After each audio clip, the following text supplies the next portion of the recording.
me start saying that 2015 was, in a way, in terms of the Portuguese democracy, the beginning of a process of change in cabinet formation.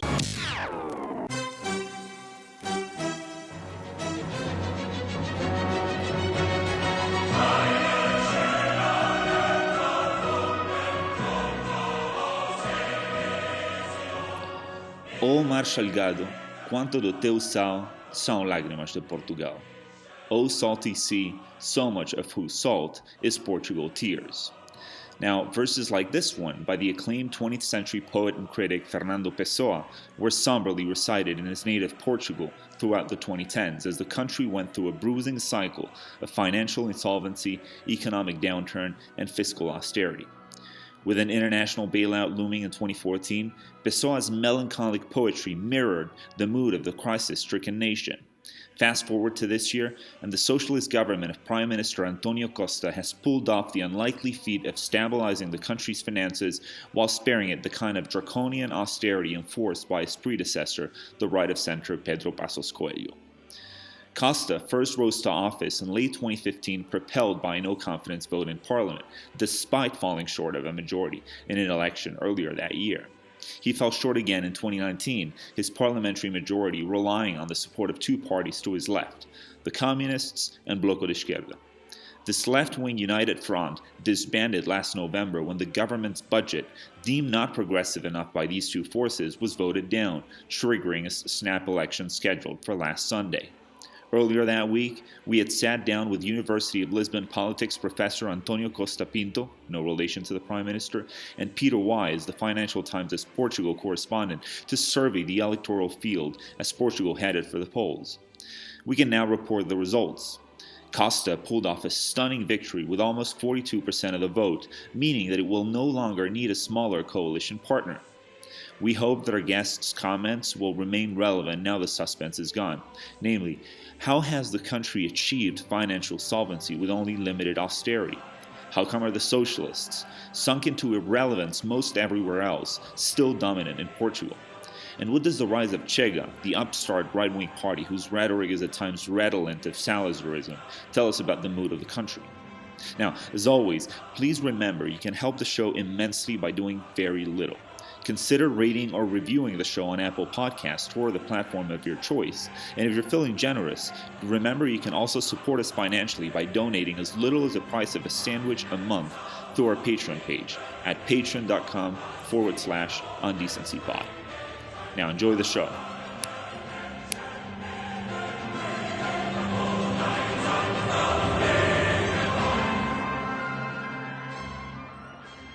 So we are delighted to have with us two leading scholars and commentators on Portugal for our episode today. On one side of the line, we have Professor António Costa Pinto, no relation to the current Prime Minister of Portugal. Professor Costa is a research professor at the Institute of Social Sciences at the University of Lisbon. His latest co-authored book from 2019 is called Political Institutions and Democracy in Portugal, Assessing the Impact of the Euro Crisis. And on the other end of the line, we have Peter Wise, who is the Portugal correspondent at the Financial Times. Two of Peter's latest dispatches from the country were titled Emigration and Low Growth Fuel Portugal's Demographic Crisis and Trust in Portugal's Elite Wanes Over Struggle to Tackle Corruption, all of which will be relevant to our conversation today. So let's take it away with our first question here. Help us contextualize kind of what's going on in Portugal at the moment as we ready up for the upcoming legislative race. Social Democrat Prime Minister Costa took over from the Liberal Democratic Passos Coelho government in 2015, though he failed to secure a majority in that year's race. 4 years later, his minority government was again re-elected with a minority of a plurality of the vote, 36%. Then in November last year, Costa's left-wing coalition broke up, and he called for yet another election. So can you, just to get us started, can you walk us through what exactly happened to the coalition, and why has the Socialist Party of Portugal been repeatedly unable to garner a sufficient majority, starting with Professor Costa Pinto and then turning to Peter? Well, thanks very much for the invitation. Let me start saying that 2015 was, in a way, in terms of the Portuguese democracy, the beginning of a process of change in cabinet formation in Portugal. Now, why? Because in 2015, the Socialists lost the election, but they went to knock on the door for the first time in the history of Portuguese democracy. They went to knock on the door of the Communist and the radical left party called the left-wing Bloc, tell them that we have a majority in parliament, let's negotiate an agreement and to have a minoritarian cabinet of the Socialist Party with the support of the Communist Party and the so-called left-wing Bloc. This is, of course, this meant a huge change in cabinet formation in Portugal because the right was always able to form either a single party government or a coalition government on the right, and in a way, the socialists were condemned to minority cabinets, usually very unstable. So this is, of course, the event that in a way explains why after 6 years of minoritarian cabinet of the socialists with the first stable and since 2019 as stable parliamentary support of the communist and the left-wing bloc. That's what explains, in a way, these anticipated elections. Sure. And Peter, you've done a great deal of reporting on kind of all of the deals, all of the coalition deal making that has gone on the left side of the political spectrum in Portugal. Were you surprised at all that the coalition broke up recently, and what do you think are the odds that it will be renewed going forward? Yes, I think the outlook for the coalition became much more uncertain after the 2019 elections.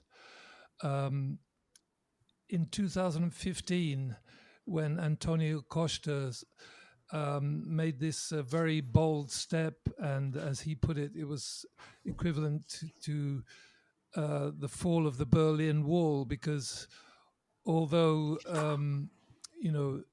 the Socialist Party and the Communist Party and the Left Bloc are all clearly on the left of center of Portuguese politics, there had been no cooperation between them. In fact, they saw themselves as quite firm rivals. So this was a very unusual and unexpected step. That he had mentioned it in passing, but really when he went into the 2015 election, there was no proposal for such a coalition at all. So it came as quite a shock and as a surprise, especially as Antonio mentioned, the Socialists in fact lost the election. The centre-right Social Democrat Party won the election, which was kind of a surprising phenomenon in Portugal, because the PSD, as they called the Social Democrats, had taken Portugal through a very tough international bailout program with very tough austerity measures.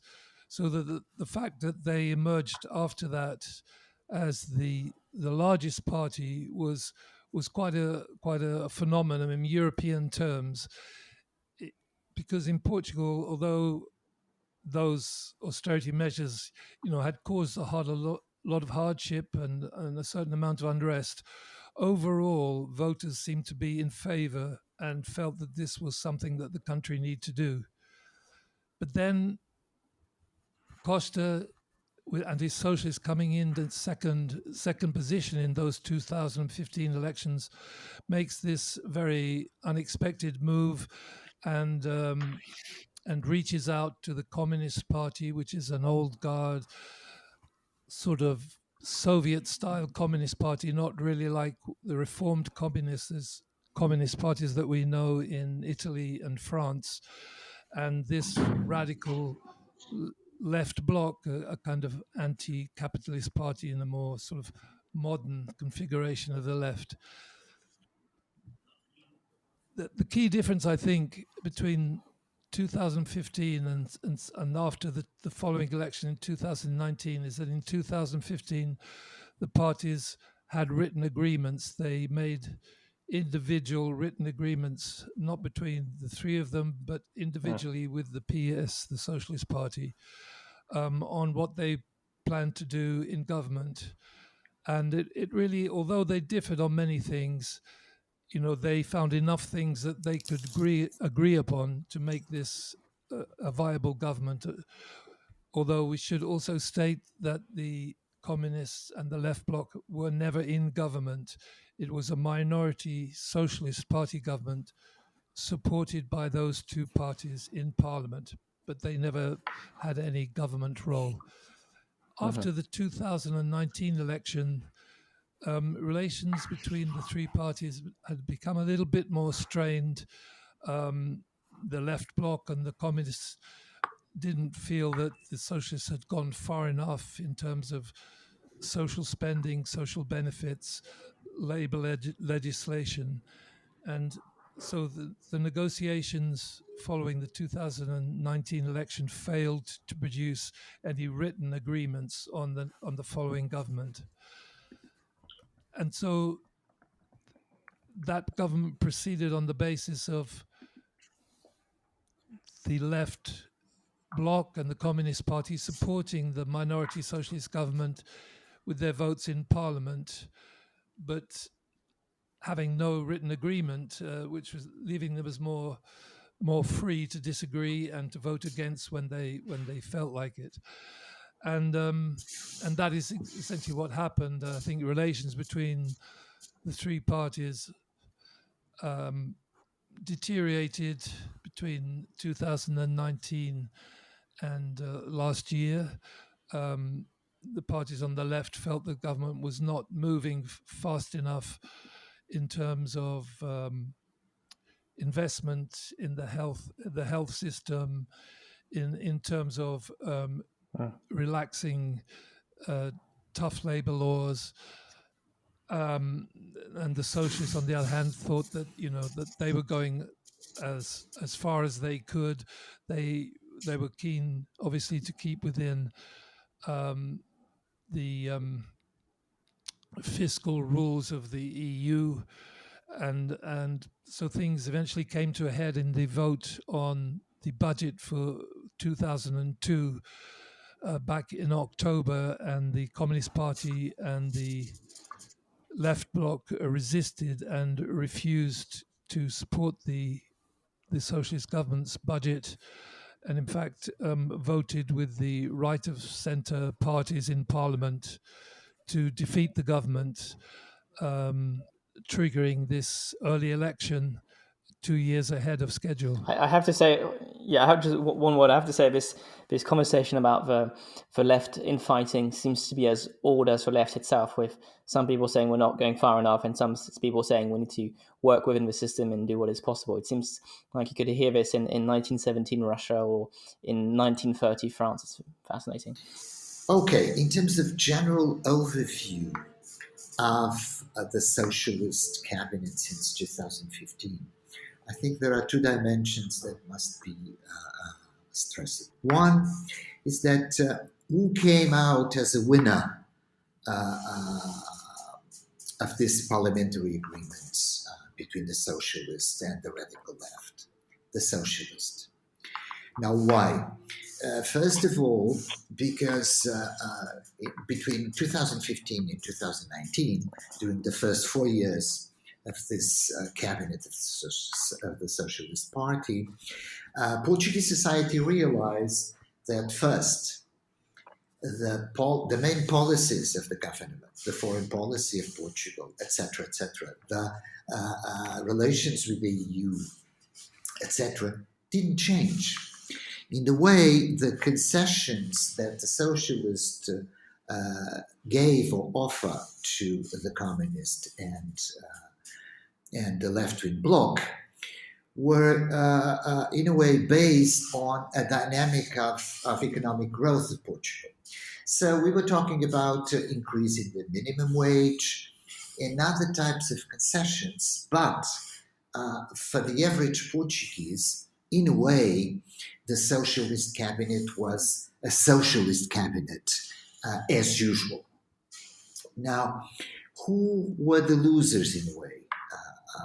The losers were, first of all, the communists, who the Communist Party is, in electoral terms, a party that was in a sort of a quiet decline. In the last local elections, they lost a lot of municipalities to the Socialist. And so one of the main reasons why the communists decided to stop this, in a way, support to the socialist cabinet, it's because clearly they were the losers. What we know through surveys in the last 4 or 5 years tell us that the typical left-wing voter, the socialist voter, the communist voter, and the left-wing bloc voter did support this kind of parliamentary agreements. So they were optimistic in terms of support to this kind of, let us say, of political solution for a socialist cabinet with the support of the left. And they were caught by surprise in October 2020, a couple of months ago, with the dissolution of parliament and, of course, this process of anticipated elections. And in a way, they didn't like. And that's probably why both the communist and also the left-wing bloc will be punished because of what they did in terms of to break the agreement and to vote against the budget, the socialist budget in 2000. So I want to go back over those past 5 years of Costa governments.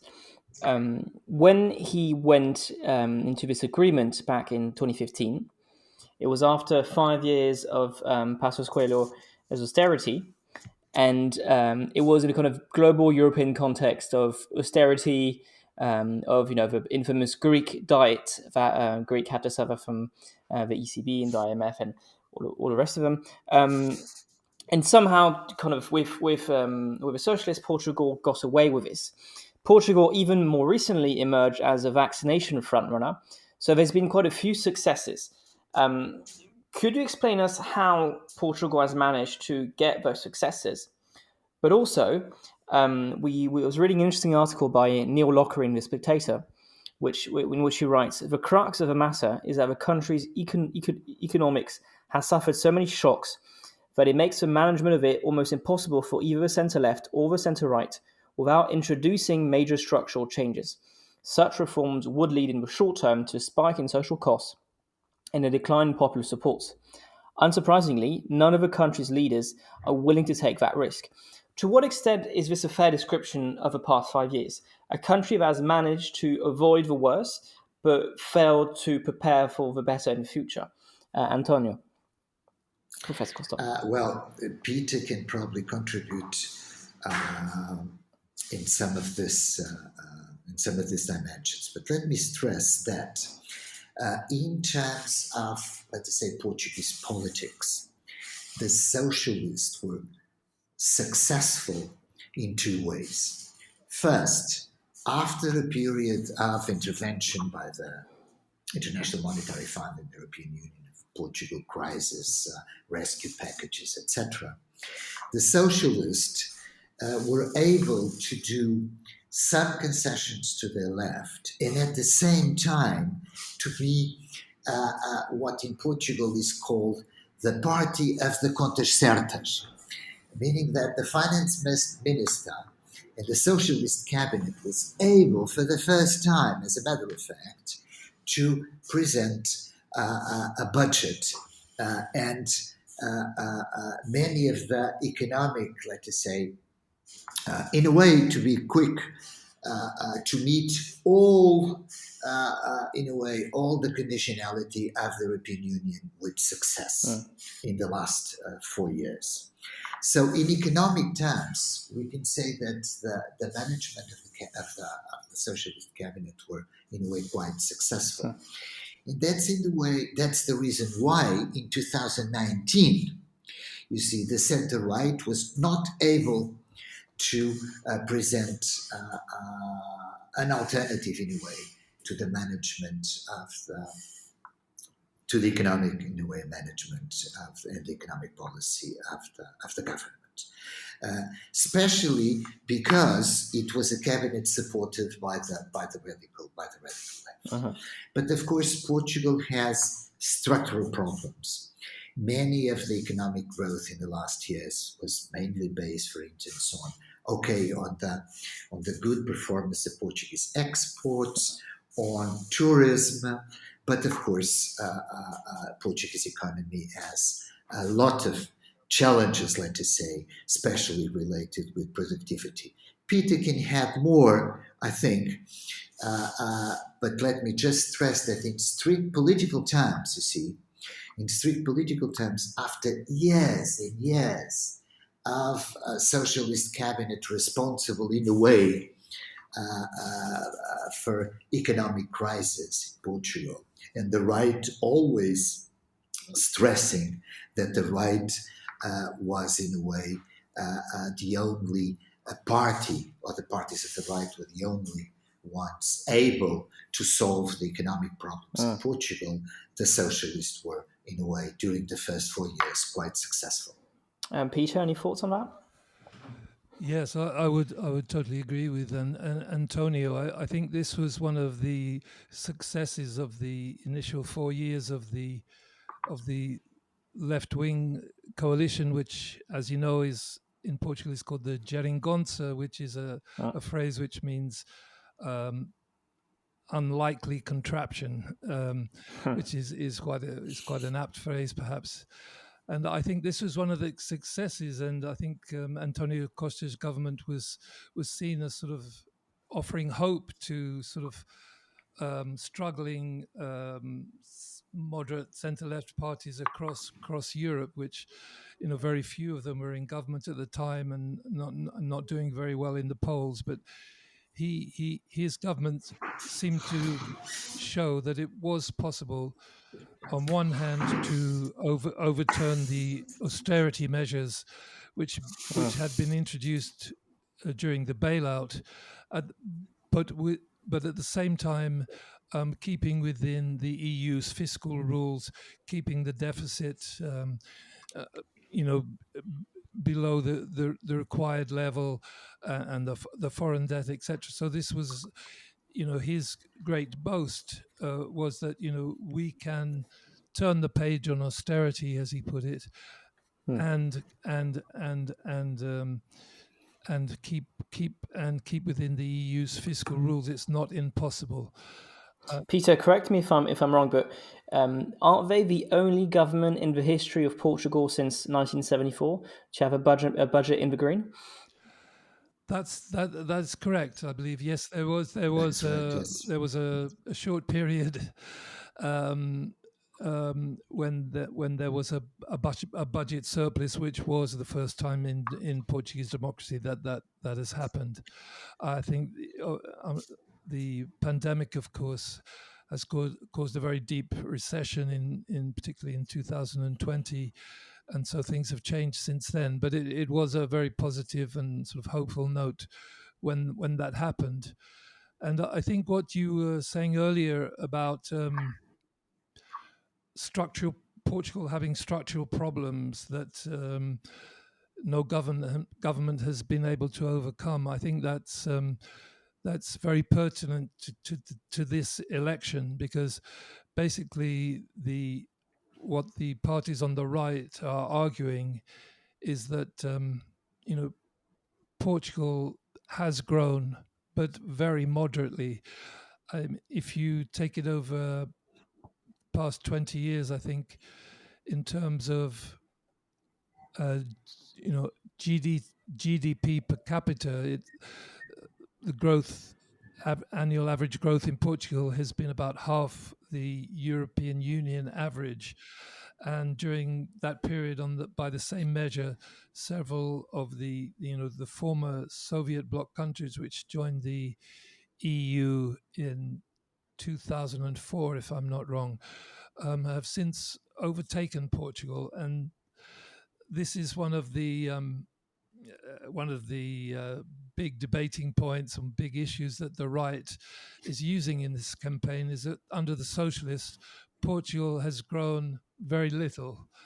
The truth of the matter is that under António Costa, Portugal has in fact had the strongest period of GDP growth in terms of the European average since Portugal joined the single currency back at the beginning of this century.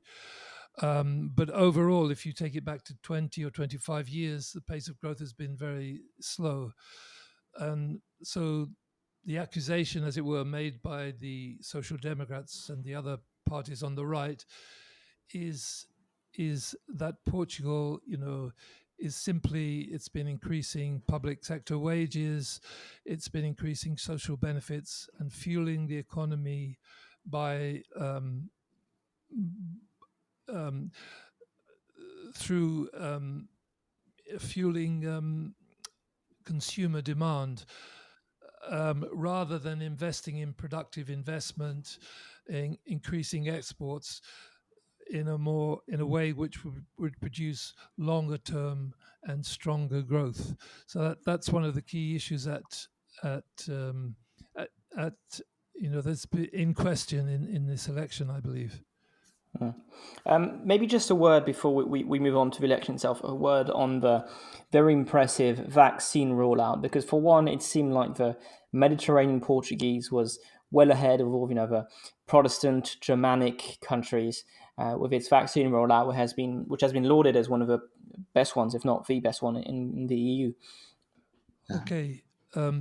Yes, that is indeed true. I think Portugal, in fact, didn't get off to a very good start when the vaccination program began. There was a lot of issues about people jumping the queue, basically, that officials in various sectors were, overtaking people without in an unfair way. And the initial director of the vaccination campaign resigned. He was a hospital director, and it was discovered that some of the staff at the hospital he ran. I mean, he wasn't concerned in it, but he felt responsible. They had been queue jumping, so he resigned. And I think what changed things very strongly was the appointment of a rear admiral, former submarine commander, Henrique Gouveia Melo, who took over the program in February of last year, and he brought a certain military rigor to the whole affair, and he was a very sort of hands-on director of the program. He would show up everywhere wearing his military fatigues. He was a very sort of reassuring, committed personality who instilled a lot of confidence in the program, and I think it really took off from there. And I think he's become quite a national hero, and a lot of people would like to see him, run for president or something like that. But I think it was bringing in the military and this particular commander that really turned things around for Portugal in terms of vaccinations. Yes. Amateurs talk about strategy, professionals talk about logistics. Antonio, what do you think of Peter's depiction of a vaccine rollout in Portugal? Yeah, I agree with Peter, of course, but I think we must have a cultural element as well. Portugal, as you know, is a very homogeneous nation state in a way. And the Portuguese still, in a way, respect or are afraid of the state. the sense that if the state decided to do, in this case, vaccination, they basically obey. What I mean by that is that let's say, resistant of civil society to vaccination, for instance, was in a way almost absent. So there is, of course, a question of efficiency through the leadership of this admiral, of course, but also a very responsive answer of Portuguese society to the entire process. Portugal, of course, there is a sort of a side effect, or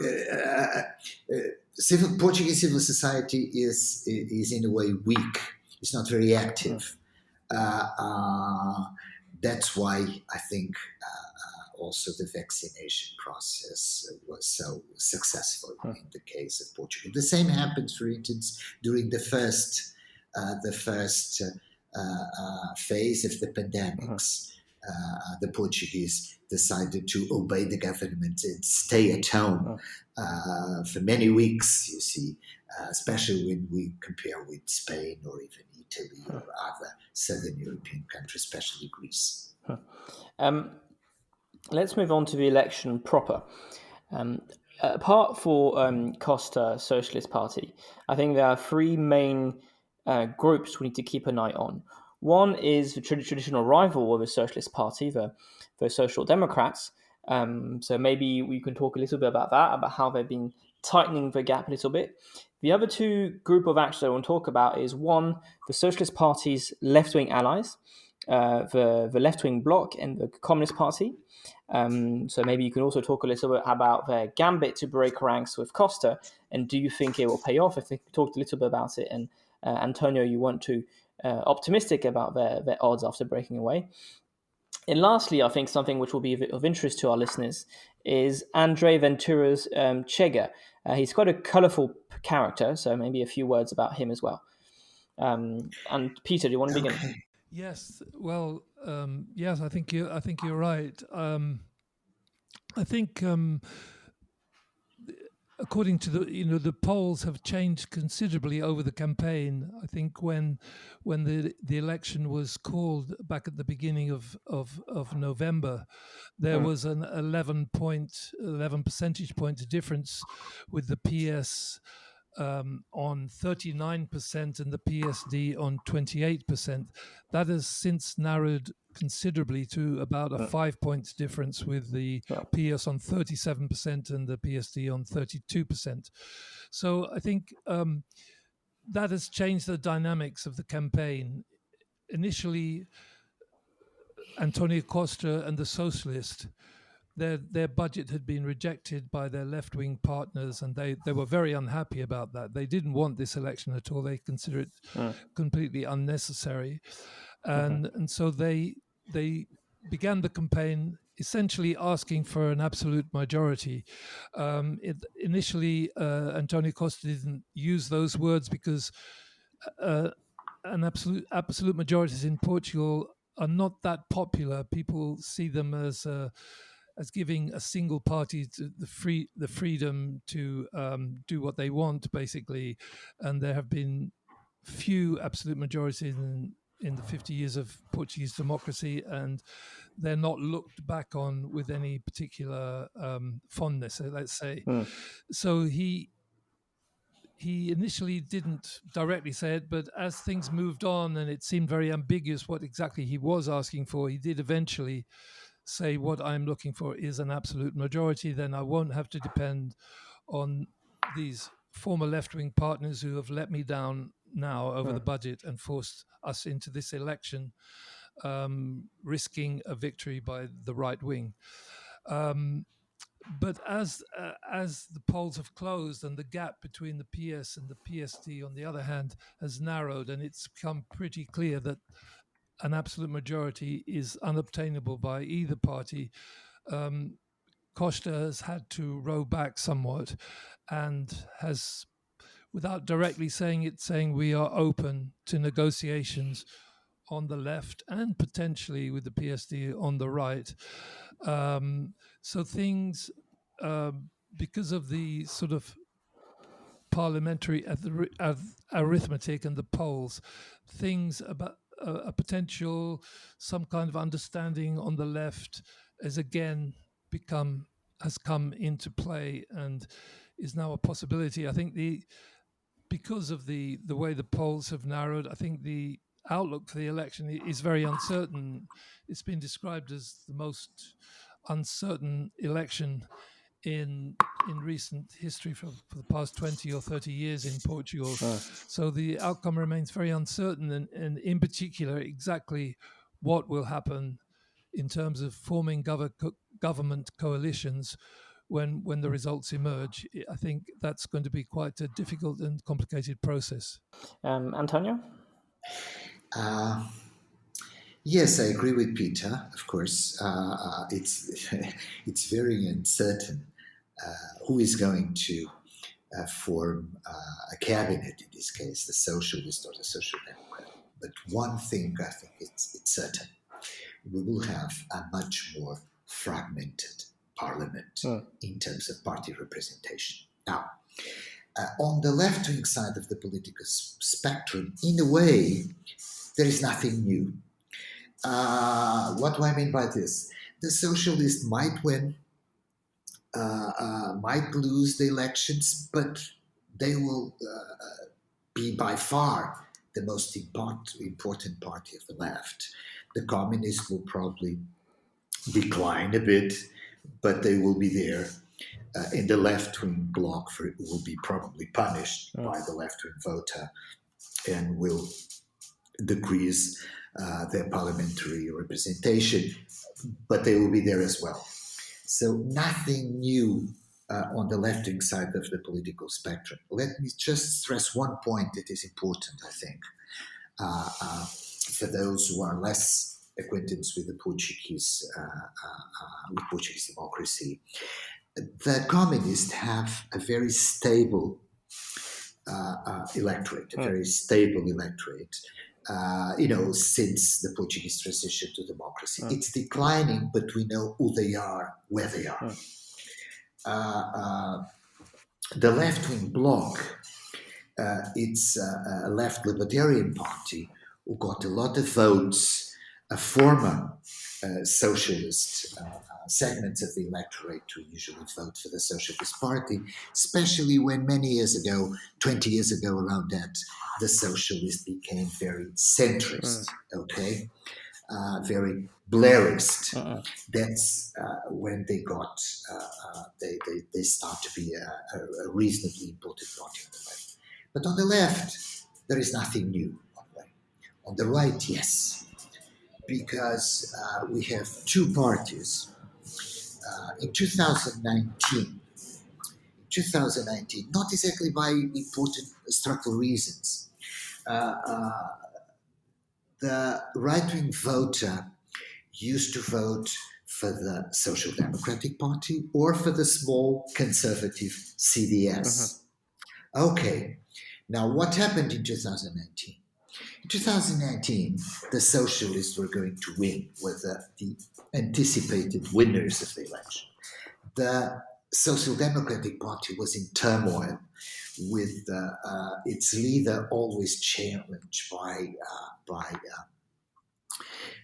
other leaders of the party. So the Social Democratic Party was going to lose the elections.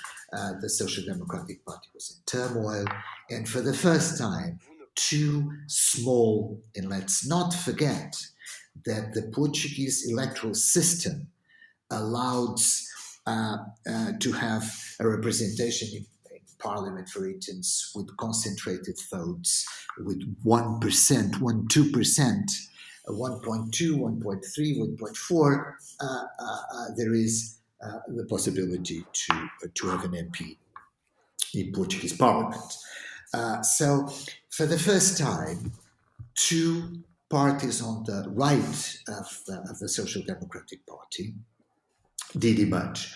One, the so-called Liberal Initiative, that's the typical Liberal Party, always a component, as a matter of fact, of the CDS and the PSD.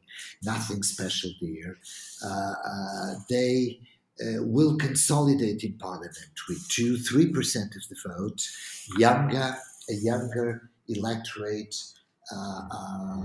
more sensitive towards the liberalization of Portuguese society, to privatization, to less presence of the state, etc., etc.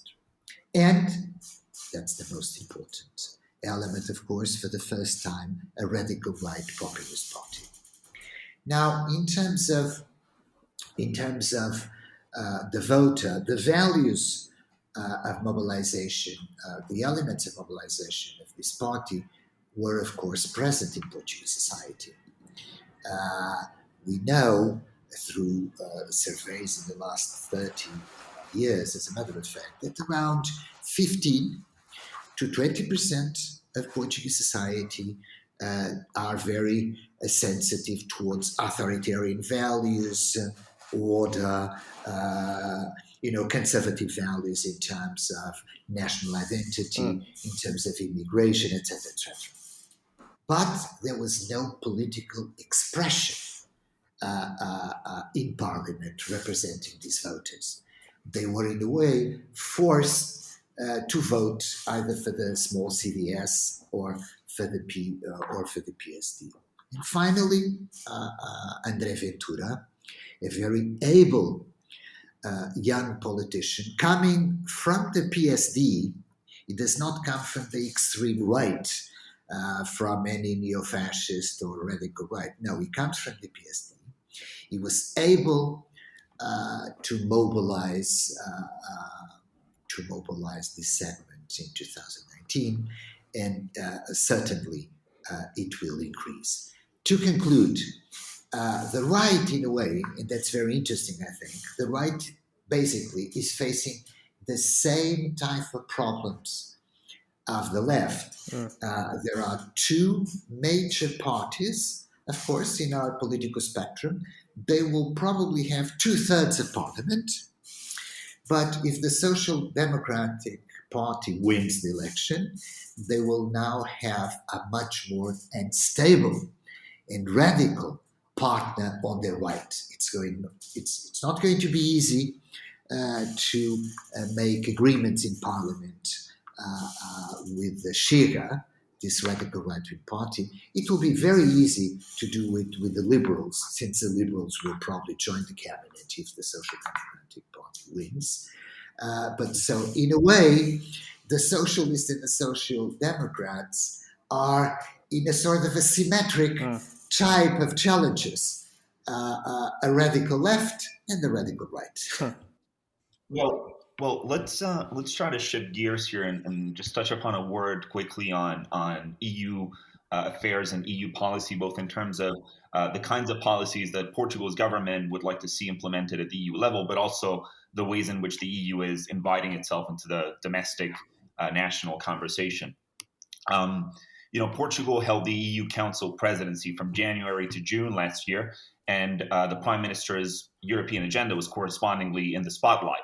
On one hand, Costa has eloquently argued for more flexible EU budget rules, but then in November 2020, he came out with a proposal that we thought was very, very important. And as a podcast, we try to cover European issues. He essentially came up with a proposal to link European financial solidarity to European values. And at the time, what was happening at the EU was that the frugal four, Holland, Denmark, Austria, and Sweden, were essentially claiming that COVID relief money had to be made conditional on rule of law in countries like Poland and Hungary. So as the frugal four and the liberal holdouts kind of haggled over COVID relief, Prime Minister Costa came out with a proposal to shrink the EU around a more cohesive core. And I want to quote here from a column in the Wall Street Journal by Walter Russell Mead, who I think very eloquently explained what was going on at the time and what Costa's proposal was. The column read, "To make Europe work," Costa says, "the countries that genuinely care about EU values need to slough off the unbelievers. The remnant would be a smaller but purer group of countries ready to build the kind of ever deeper union of which EU founders like Monnet and Schuman dreamed." So my question to you both, starting with Peter and then turning to Professor Costa, is just how important is the EU in Portugal's domestic politics? How is it really in the minds of most Portuguese voters? And what's going to happen to the country's voice in the EU if Costa loses the election and, say, the Social Democrat or the center-right kind of carries the day? Starting with Peter Wise and then turning to Professor Costa. Yeah, it's a very interesting point because commentators have been noting over the weeks of the campaign how Europe as an issue has been completely absent from this campaign. There have been about 30 debates between the party leaders, lots of campaigning in the streets and in the hustings, and it virtually never comes up as an issue. I think Portugal is a very pro-European Union country. I think it's difficult to find any strong anti-European sentiment within Portugal. I think Portugal obviously has benefited financially from funds and will benefit from the COVID relief and resilient funds extensively too. But it's a lot more than that. I think Portugal came out of a dictatorship almost 50 years ago, when it had felt very isolated in the world. It sort of isolated physically on the western edge of Europe, but also politically. And I think joining the European Union in 1980, was very important to Portugal culturally and socially, as well as politically, as feeling as belonging to a club. And Mário Soares, the president who took Portugal into the European Union, always argued that it was a way of defending Portugal's democracy as a member of the EU. There was no fear of Portugal falling back into some kind of right-wing or left-wing authoritarian state. But as far as the ins and outs of EU policy go, they haven't featured at all in the election campaign, and I don't think they're a big issue for most Portuguese voters. I think and just to add that I think there's not a significant difference, as I understand it. Antonio perhaps will be able to go into more of the nuances, but I don't think there is a significant difference in EU policy between the two main parties that are vying to be the next government. I think Portugal is very pro-European. It defends the values of Yes. of the European Union, and Costa, I think, is seen as a popular figure, I believe, within the European Commission and the Council, as someone who stands up for those values, as he did with those remarks that you mentioned earlier. Professor Costa, do you expect EU matters to weigh in in the choice that Portuguese voters will make? No, I totally agree. I totally agree with Peter. There is, first of all, since the 1990s, since the beginning, as a matter of fact, since the consolidation of Portuguese democracy 30 years ago, but especially since the euro, a large consensus between the major center-right-wing party and the major center-left-wing party on European issues. And the Portuguese are so pro-European in a way that not even the radical right plays the Euroscepticist card in these elections, as a matter of fact. So the European issues are not divisive, and in a way that's why they are absent from this electoral campaign. So just to finish off, let's wade a little bit here into the history of Portugal. In 2020, the Scottish historian Tom Gallagher published, to much acclaim across the English-speaking conservative Twitter sphere, a biography of Salazar, whom he called the dictator who refused to die. The book was positively reviewed in several places, but more importantly, its rosy depiction of Salazar as somehow a benevolent autocrat was taken at face value by conservative readers. How would you assess Portugal's memory of Salazar's 36-year rule? Is the country still, is the country still recovering from the dictatorship of Salazar? You would say, or is it way back in the rearview mirror, starting with Peter and then turning to Professor Costa? Well, I think Antonio will have a much better take on this. I wasn't. I never, as very few people are these days, have no memory and no experience of the Salazar or the Marcelo Caetano regime that followed him. But I think he's not a vivid presence in Portuguese politics or culture these days. But I think he's clearly still remembered. It was, was after all a 48-year dictatorship. And it was a long period in Portuguese history, of course. I think, we have to realize that although it was an authoritarian regime with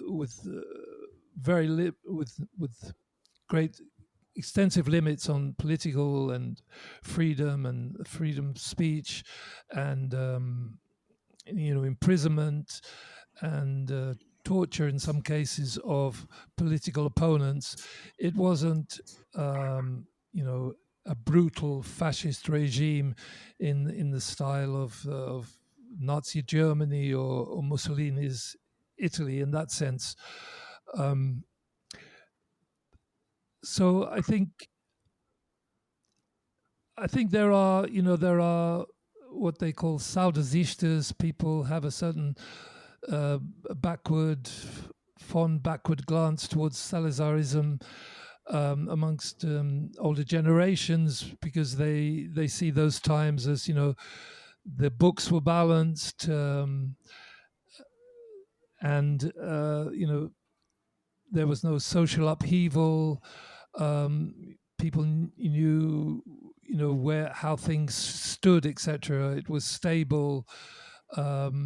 But I think that's a very rosy-eyed picture of the reality of those years when Portugal basically stagnated, where only an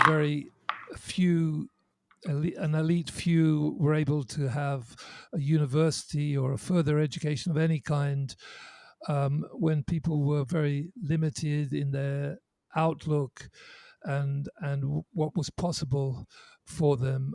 So I think, although there are small strands of society in Portugal that do look back to those years with certain, as I say, rose-colored glasses, I don't think it's very strong at all. Yeah, I agree with Peter. I don't know why Tom Gallagher wrote that, because his biography of Salazar is an interesting book. Since all the data we have about attitudes of the Portuguese towards the authoritarian past, in a way, all the data is very clear. Around more than 2/3 of the Portuguese have a negative view of Salazar and the authoritarian past. The Portuguese case is very interesting because, in a way, Salazar is far from being as controversial as, for instance, the legacy of Franco is in Spain, as you know, where in Spain you still have struggles around the Francoist past. That's not the case. That's not the case in Portugal, especially because, and that's a huge problem, let us say, for the political activation of the authoritarian past, even by radical right-wing groups. It's because Salazar is associated with poverty and underdevelopment.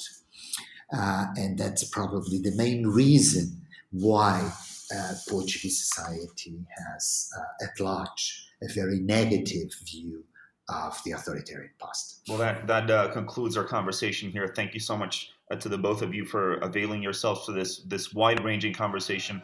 We hope our audience will come away from it with a good enough grounding as we head towards the upcoming legislative race. And again, thank you to the both of you so much. So, Professor Antonio Costa, no relation to the Prime Minister, and Peter Wise of the Financial Times are both out. What did you think of this episode, Francois? Well, first of all, to our viewers, I want to make one thing very clear, which is that we did this recording before the election. I want to explain why. We had done this interview and the interview on Ukraine roughly at the same time, but we freaked out so much that something would happen in Ukraine which would make our recording completely irrelevant, that we decided that we would keep the Portuguese interview for after the Portuguese election. Because I think most of the analysis, we're going to talk about it, but most of the analysis from Peter and Professor Costa are completely relevant despite the election. So one thing which I thought was interesting, so obviously the Socialist Party won the election with 41% of the votes, which means they're going to get 117 seats out of 230, so they get an absolute majority, which they did not have before the election. It's a complete triumph. The Bloc of the far left lost 14 seats. The Communists lost 6 seats. So it's an absolute triumph for the Socialists, who have really reaffirmed their leadership, not only on the left, but also in the kind of wider political landscape in Portugal. But I think what really helped António Costa, again, not the person we interviewed, but the Prime Minister, what really helped António Costa is the fact the left actually kind of shriveled. There's been a useful vote for Socialist Party, and the electorate sanctioned the Bloco de Esquerda and the Communist Party, which is exactly what Peter and Antonio were telling us in the interview. And on the right, there is the opposite phenomenon, which is, I think, the PPD, PSD party, the centre-right Social Democrats, have actually done roughly the same from the last election, 28%. But they lost seats partly because there's been a disunion of the right, with the rise of Chega, who went from 1 seat to 12 seats.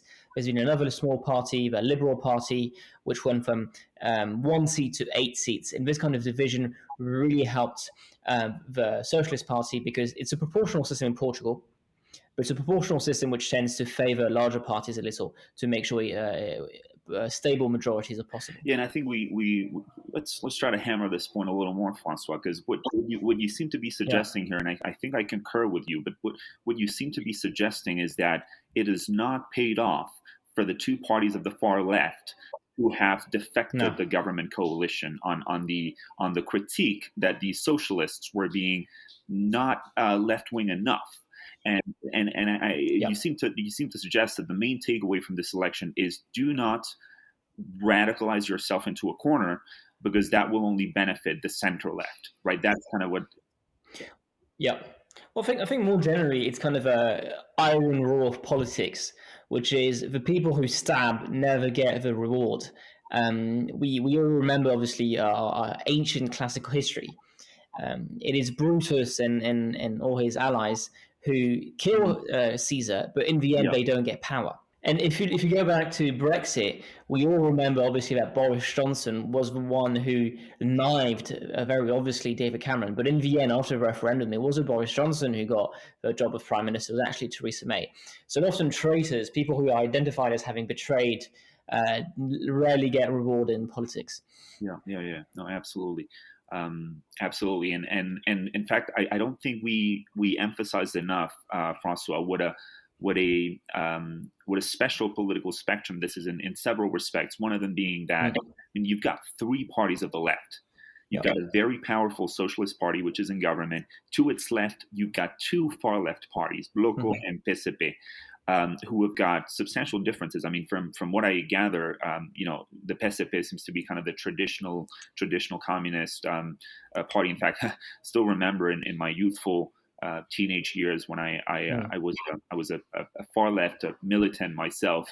A lot of young Spanish communists would go to the PCP's annual festival in Portugal, which was Europe's largest. They would go to it was called Avante. So I think Portugal has one of these sort of historically important communist parties. I mean, it's a Euro communist party, so I think they broke away with the Soviet Union early on, and kind of in the Cold War, and became this sort of milder form of communism, but they've remained very powerful. And in this last election, they came ahead of Bloco.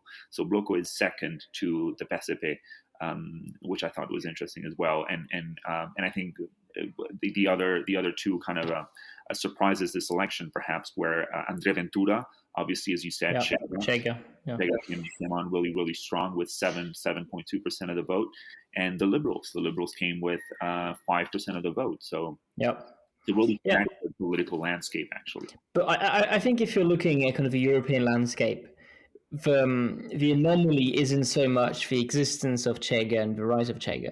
I think, if anything, it's kind of a correction compared to where the rest of the European landscape is. What I think is really remarkable is the fact that you have roughly more than 50% of the electorate that has voted for a Socialist party or parties to the left of it. We've been wanting to do an episode on this last summer, but in the end didn't quite fall through. But on the right-wing shift of public opinion in Europe, and Portugal is a clear exception. And there aren't that many exceptions right now of very left-wing countries. I mean, even if you take the example of Germany, which elected left, or the German parliament chose a left-wing government, even then, if you add the vote of the Socialists, if you vote out of the Social Democrats, the votes of the Greens and of the far left, you don't reach 50%. You don't reach 50%. So I think it's one of those clear exceptions, which you would see plenty of countries in the 1980s or 1970s with 50% of the electorate voting for left-wing parties. And nowadays, it seems to be much more of an exception. Yeah, absolutely. Well, what a fascinating episode. I think, I for one, but I think I speak for the both of us, very happy that we were able to cover Portugal, which is a country that, rarely makes it into this sort of the European conversation. And this was an interesting election, and we'll see what happens with the coalition negotiations. The Socialists obviously seem poised to govern on their own without the support of anyone else. Yeah, I was reading his victory speech, and he said, having an absolute majority does not mean you rule on your own. You've got a responsibility to rule with all the Portuguese, yada yada yada. But he essentially he's gonna do what he wants, and that's good for if you're a Socialist supporter. Before we say goodbye to all of you, I just want to remind you that we have plenty of great hopes and ambitions for this semester. We are creating our legal structure. We are building very interesting episodes right now. We are working on different partnerships with different media publications, and so on and so on. All of this takes time, it takes effort, it takes money as well, because we need to pay for a lot of equipment. So if you end up being here most weeks listening to this show, or maybe you can share the love by supporting us on Patreon and join the wonderful groups of patrons we have, who are from all over Europe and all over the world, actually. So we want to thank our patrons again. If you want to support us, you can support us for the price of a sandwich a month. It's really not much. It should be in the Patreon, this link below. You can click on it and support us. If you can't afford the sandwich a month, you can always write a review. You can subscribe on Spotify. You can share the podcast with a friend. All these things really help. I mean, writing a review might be the kind of the easiest thing you can do. You don't have money to spare, fine. But these reviews really help with search engine optimization. So if you have time to devote to do these, thanks a lot. We also have a brand new website. You can click down below in the description with a Patreon link. It's a great way for you to see all the episodes we've done, all the articles we've published, because we publish a lot of episodes around the themes we covered in Common Decency. And I think actually some of the articles are really, really good way to get the gist of a podcast in a very short and snappy read. So I really recommend you go and read some of the articles. And to all of you, thank you, Jorge. Thank you. And to our listeners, I say to all of you, see you next week. See you next week.